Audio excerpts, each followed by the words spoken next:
Xin chào các bạn. Chắc chắn 100% trong chúng ta ai cũng biết là nước biển mặn. Điều đó là lẽ đương nhiên rồi, không ai dám cãi điều này.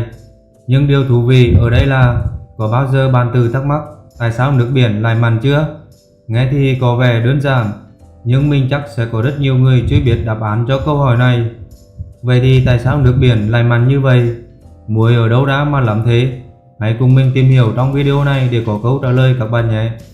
Lý do khiến cho nước biển mặn hơn các loài nước thông thường là do có chứa lượng muối rất lớn. Trung bình các đại dương trên trái đất thường chứa khoảng 3,5% muối, nên tổng cộng có khoảng 50 triệu tỷ tấn muối ở đại dương. Nếu muối trong nước biển có thể được tách ra và mang lên mặt đất, nó sẽ tạo ra một lực dày tới 152 mét, trải đều khắp các lục địa.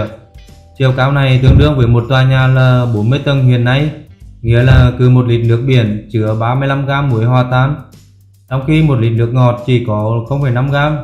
Đó là lý do tại sao chúng ta nói rằng nước biển có nồng độ muối hay độ mặn cao hơn nhiều so với nước ngọt chảy qua sông và suối. Theo nghiên cứu của các chuyên gia, phần muối có nguồn gốc từ trầm tĩnh hay đá từ đáy biển, hay số còn lại thì thường thoát ra từ miệng núi lửa, nằm ẩn sâu dưới các lớp sóng. Tuy nhiên, phần lớn lượng muối trong đại dương thì bắt nguồn từ đất liền bao quanh chúng ta. Khi nước mưa hòa tan các khoáng chất, muối từ đá và đất khô và cuốn trôi ra sông, thì lượng muối tích tụ trong sông vẫn rất nhỏ, chỉ bằng 1/200 lượng natri clorua tồn tại trong nước biển. Vì vậy, lượng muối này tích tụ ở sông và được đưa đến các đại dương khi nước sông đổ ra cửa biển. Điều quan trọng hơn là lượng muối sẽ được cô đặc hơn trong các đại dương, vì sức nóng của mặt trời sẽ khiến nước trên bề mặt bốc hơi và để lại muối ở phía sau. Theo thống kê thì trên khắp toàn cầu sẽ có 4 tỷ tấn muối từ khắp các dòng sông sẽ được đổ vào đại dương mỗi năm, nên độ mặn của biển sẽ tăng theo thời gian. Vậy thành phần của nước biển có gì mà mặn thế? Thành phần của nước biển tương đối phức tạp. Ngoài việc chứa các chất như muối, khí oxy, nitơ, carbonic và một số chất hữu cơ có nguồn gốc từ thực vật, động vật. Đặc biệt là trong nước biển thì nhiều nhất có khoảng 35 gram muối khoáng, và trong đó có chứa 77,8% muối natri clorua, hay còn gọi là muối nắn. Được biết rằng tỷ lệ muối hay độ muối trung bình của nước biển rơi vào khoảng 3,5%. Nhưng độ muối này cũng tùy thuộc vào tương quan giữa độ bốc hơi lượng nước mưa, nước sông từ các lục địa đổ ra biển. Vậy thì tại sao khi có nước ngọt chảy ra biển mà nước biển vẫn mặn? Theo thống kê thì lượng nước ngọt từ các sông Amazon, Mississippi, Mekong đều được đổ ra Thái Bình Dương, Đại Tây Dương, và tất cả các nước biển đều mặn. Tại sao nước biển không bị các dòng nước ngọt làm loãng ra? Có lẽ là câu trả lời nằm ở vị mặn của biển là kết tinh của nhiều quá trình tự nhiên, giúp lượng muối bên trong đại dương chỉ là một trong những yếu tố nhỏ để hình thành vị mặn của biển.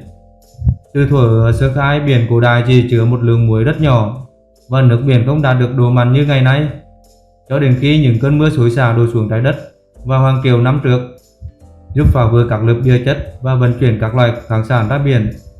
Chính vì vậy mà đại dương bắt đầu mặn hơn rất nhiều, ước tính có khoảng 225 triệu tấn chất rắn hòa tan, cùng 532 triệu tấn tâm tích để cung cấp cho đại dương từ các con sông suối. Theo các chuyên gia ước tính thì các con sông trên thế giới mang theo 4 tỷ tấn muối khoáng hòa tan đổ ra biển mỗi năm, và lượng muối này sẽ hình thành những lớp tâm tích mới và nằm lại dưới đáy đại dương. Chính vì vậy, lượng muối đi vào và đi ra ở tất cả các đại dương trên trái đất đều được cân bằng đến thời điểm hiện tại. Muối luôn tập trung ở biển và không thể di chuyển theo hơi nước, nên khi mặt trời tỏa nhiệt xuống mặt biển thì hơi nước gần như tinh khiết được bốc lên cao, nhưng lượng muối vẫn nằm lại ở dưới đáy biển. Vòng tuần hoàn của nước sẽ luôn diễn ra như vậy, và quá trình này hình thành luôn cả vòng tuần hoàn của trái đất lẫn khí quyển. Chắc sẽ có rất nhiều người nghĩ rằng biển nào mà chẳng mặn như nhau.